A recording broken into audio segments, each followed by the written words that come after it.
E aí, povo de Deus, sejam bem-vindos ao canal, a paz do Senhor Jesus. No vídeo de hoje nós iremos aí dar continuidade no livro de Neemias, capítulo 10 e também o capítulo 11. O pacto do povo em guardar a Torá, né? A Torá nós sabemos aí que é a lei.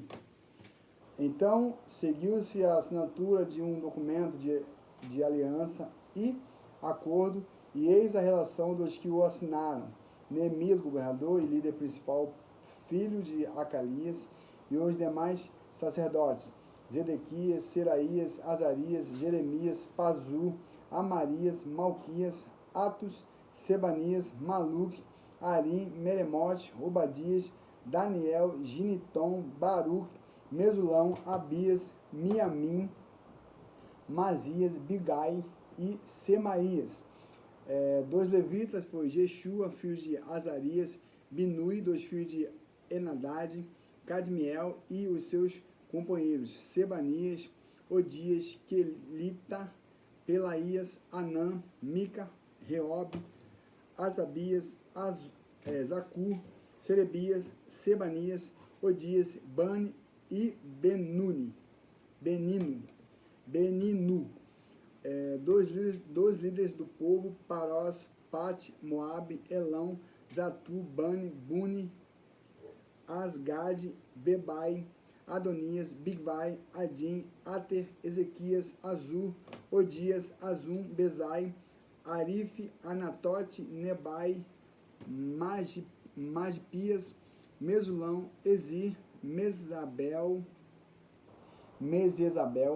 Zadok, Jadua, Pelatias, Anã, Anaías, Oséias, Ananias, Azub, Alois, Pilia, Sobec, Reum, Razabina, Mazéias, Aias, Anã e Anã de novo, Maluque, Arim e Baaná, e todos os demais membros da comunidade, os sacerdotes, os levitas, os vigilantes dos portões, os cantores, os servos do templo e todos os que se separaram dos povos de outras terras, para dedicar-se à obediência da Torá, né? Lei de Deus, suas esposas, seus filhos e filhas, bem como todos capazes de entender, agora se unem a seus irmãos, os nobres, e se obrigam sob pena de maldição e debaixo de todos os compromissos inerentes do juramento a seguir obedientemente a Torá, na lei dada por meio de Moisés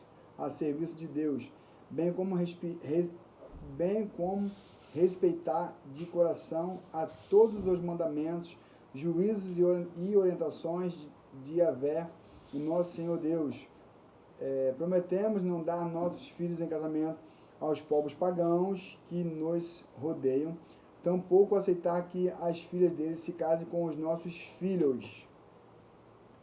Quanto os povos vizinhos, habitantes da terra, trouxerem mercadorias, provisões ou cereais para vender no sábado, ou em dia de festa, não compraremos deles nesses dias santificados para nós. A cada 7 anos abriremos mão de trabalhar a terra e perdoaremos todas as dívidas. Além disso, assumimos a responsabilidade de seguir, segundo ordena o mandamento, dar anualmente 4 gramas de prata para o serviço do templo de nosso Deus,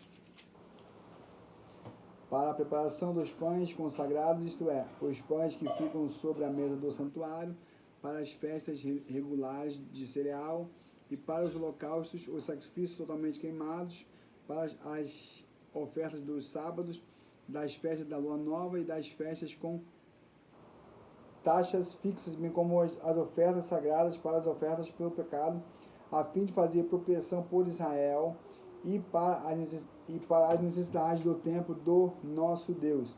Também lançaremos sorte entre as famílias dos sacerdotes, dos levitas e do restante da população, com o objetivo de escalar anualmente a família que ficará responsável pelo suprimento de lenha do templo do nosso Deus, na época determinada para queimar sobre o altar de Yahvé, o Senhor nosso Deus, segundo está escrito na Torá, lei. Da mesma forma, assumimos o dever de trazer anualmente ao templo de Yahvé os primeiros frutos de nossas colheitas de toda a árvore frutífera, de acordo com o que também está registrado na Torá. Lei, traremos o primeiro de nossos filhos e a primeira cria de nossos rebanhos, tanto de ovelhas como de bois, para o templo do nosso Deus, para os sacerdotes que ali estiverem dedicados ao serviço religioso. Eu vou repetir aqui, capítulo 10, versículo 36. De acordo com o que também está registrado na Torá, a lei, traremos o primeiro de nossos filhos. Me perdi. E a primeira cria de nossos rebanhos, tanto de ovelha como boi, para o templo do nosso Deus, para os sacerdotes que ali estiverem dedicados ao serviço religioso. Só quem fez isso aqui em toda a Bíblia foi Ana, que deu o seu filho Samuel. Ela era estéril e ela orou a Deus e disse que se Deus desse para ela um filho, um homem, ela o traria para servir no templo. Primeiro filho, olha que fé enorme, de uma mulher estéril que era humilhada por sua rival, né? A outra esposa de Eucana. E a pessoa vai lá, ora a Deus, Deus concede essa bênção, essa graça, e a mulher vai lá e dá o seu primeiro filho. Isso é muita fé, hein? Aleluia, glória a Deus. Então é isso aí que está faltando em nós, né? Voltar a buscarmos as leis de Deus e a segui-las. Traremos ainda, né? Inclusive nós estamos aqui debatendo sobre isso aqui em casa hoje mesmo, incrivelmente, né? Traremos ainda para os sacerdotes e para os depósitos do templo do nosso Deus a nossa primeira massa feita do cereal moído e as nossas primeiras ofertas de cereal, do fruto de todas as nossas árvores e do nosso vinho e azeite. E traremos o dízimo das nossas colheitas para os levitas, pois são eles que recolhem os dízimos em todas as cidades onde trabalhamos. E um sacerdote descendente de Arão deverá ser deverá estar acompanhando os levitas quando estes receberem os dízimos. E os levitas, de igual maneira, devem trazer todos os dízimos do dízimo do templo do nosso Deus aos depósitos do templo. E os israelitas, inclusive os levitas, devem trazer oferta de cereal, de vinho e de azeite para os depósitos onde se guardam os utensílios para o santuário. É onde os sacerdotes ministram e onde os vigias das portas e os cantores se posicionam. Eis, portanto, que não haveremos jamais de tratar a casa do nosso Deus de maneira desleixada. A população judaica em Jerusalém, capítulo 11. Os príncipes líderes dos israelitas decidiram morar em Jerusalém, mas o restante do povo fez um sorteio para que de 10 pessoas, uma viesse também residir em Jerusalém, a santa cidade. As outras 9 deveriam permanecer em suas próprias cidades. O povo rogou bênçãos sobre todos os homens que se apresentaram voluntariamente para habitar em Jerusalém. Os israelitas, sacerdotes, levitas, obreiros do templo e os descendentes dos servos de Salomão moravam nas cidades, cada um em sua propriedade. Portanto, estes são os chefes da província que se fixaram em Jerusalém e nas cidades de Judá. Além deles, vieram também pessoas de Judá e de Benjamim, todos para residirem em Jerusalém. Dentre os descendentes de Judá chegaram Ataías, filho de Uzias, neto de Zacarias, bisneto de Amarias. Amarias era filho de Cefatias e neto de Malalel, descendente de Pérez. Pérez, se eu não me engano, é filho de Judá, se eu não estiver enganado. Judá é filho de Jacó e Pérez foi o filho, um dos filhos que ele teve, né? Judá teve com a sua nora Tamar. Pessoal, se eu não estiver enganado, tá? Se eu estiver enganado, me perdoa aí. Ele teve 2 filhos com a sua nora Tamar, Pérez e outro eu esqueci. Maséias, filho de Baruque, neto de Col-Ózia, bisneto de Asaías. Asaías era filho de Adaías, neto de Joeribe, e bisneto de Zacarias, descendente de Selá. Selá também era filho de Jacó. Selá era filho de Jacó? Não lembro, acho que não. Não lembro. Os descendentes de Pérez que viviam em Jerusalém totalizavam 468 homens notáveis. Dentre os descendentes de Benjamim, Salu, filho de Mesulão, neto de Joed, bisneto de Pedaías, que era filho de Colaías, neto de Mazés, bisneto de Itiel, tetraneto de Jesaías. Os seguidores de Salu, Gabai e Salai totalizavam 928 homens. Joel, filho de Zic, era chefe da cidade. O oficial superior entre eles Judá, filho de Asenua, era responsável pelo segundo distrito da cidade. Dentre os sacerdotes, Gedaías, filho de Joiaribe, Jaquim, Seraías, filho de Ilquias, neto de Mesulão, bisneto de Zadok, que era filho de Meraiote, neto de Aitube, né, subtenente da casa de Deus. Zadok, né, e Aitube eram os sacerdotes na época de... meu Deus do céu. De Saul. Foi ele... Perdão. Davi. Né, Saul matou os camaradas, que era... Esqueci agora o nome. Tu lembra, Lúcio? Sacerdote, que a gente prestou? Era Aimeleque, lembrei. Era Aimeleque, que ele mandou matar todos e ficou sendo... me perdi aqui. Cadê? Zadok, achei, e Aitube, né, na época de Davi.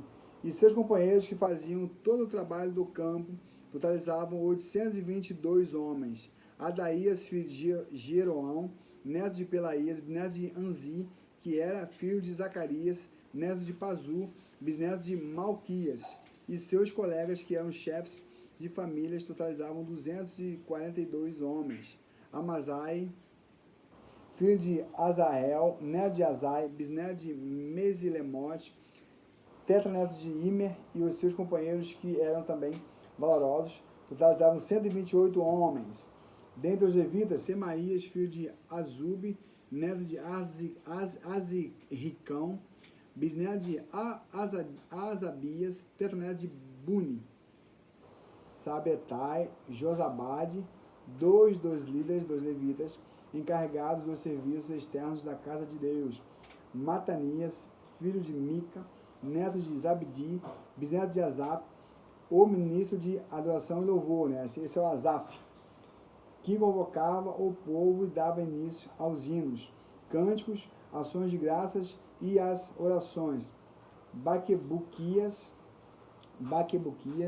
o segundo entre os seus companheiros, e Abidá, filho de Samua, neto de Galal, bisneto de Gedutom. Gedutom também, junto com Asaf, é um dos responsáveis, né, pelos cânticos. Gedutom, grava esse nome aí, Gedutom e Asaf. Você pode conferir isso aqui lá no livro de Crônicas, em algum lugar. Todos os levitas reunidos na Santa Cidade foram 284 homens. Os guardas do templo, Acube, Talmon e os homens dos seus clãs que vigiavam os portões totalizavam 172. Os que vieram residir em Judá. O restante de Israel, dos sacerdotes e levitas, se estabeleceu em todas as cidades de Judá, cada um na sua própria herança. Os que prestavam serviço no templo moravam na coluna de Ofel, Izia e Gispa. Estavam encarregados deles. Os chefes e oficiais superiores dos levitas em Jerusalém eram Uzi, filho de Bani, neto de Asabias, bisneto de Matanias e tetraneto de Mica. Uzi era um dos descendentes de Asaf, que eram superintendentes do ministério de música, de música e louvor da casa de Deus. Entretanto, eles estavam sujeitos às ordens e normas da parte do rei a respeito das atividades religiosas que realizavam todos os dias. Petaías, filho de Mesezabel, descendente de Zera, filho de Judá, representava o rei nas questões de ordem civil em atendimento às demandas do povo. Algumas pessoas da população de Judá foram morar em Kiriat Arba e suas aldeias ao redor, em Dibon e seus povoados, e em Jecabezel e seus povoados, em Jeshua, em Molada, em Bet-Pelet, em Azar-Sual, em Berseba e seus povoados, em Ziclag, em Mecona e seus povoados, em Inrimon, em Zorá, em Jarmute, em Zanoa, em Adulão e seus povoados, em Lax e seus campos, e em Azeca e suas aldeias. Deste modo, se estabeleceram desde Berseba até o vale do Rinom. Os descendentes dos filhos de Benjamim foram viver em Geba, Micmas, Aia, Betel e suas aldeias. Em Anatote, Nob e Ananias, Azor, Ramá e Gitaim, Adide, Zeboim e Nebalate, Node e Ono, e no vale dos artesãos. Alguns grupos de levitas que haviam morado na região de Judá foram convocados para fixar residência junto ao povo de Benjamim. E aqui nós finalizamos o capítulo 10 e também o capítulo 11 de Neemias. Fiquem todos na paz e até o próximo vídeo.